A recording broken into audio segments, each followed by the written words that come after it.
Sebagai upaya menjaga Kamtibmas dan menekan angka penyakit masyarakat, polisi merazia tempat hiburan malam dan warung remang-remang di Tanjung Batu, Ogan Ilir. Dari razia tersebut, petugas menyita puluhan kardus miras tanpa izin.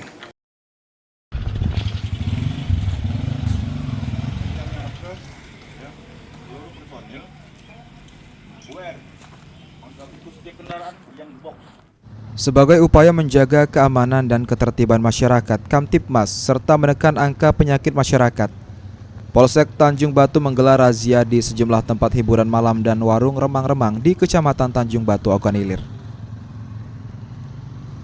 Sasarannya razia yang digelar pada malam hari tersebut meliputi acara hiburan musik orkes Raja Wali di Desa Tanjung Pinang, serta beberapa warung remang-remang. Dalam operasi tersebut, polisi berhasil mengamankan 20 kardus minuman keras berbagai merek yang dijual tanpa izin resmi.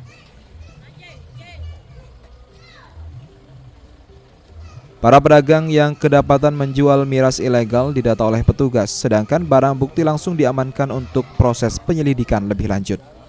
Ahmad Romawi, PAL TV.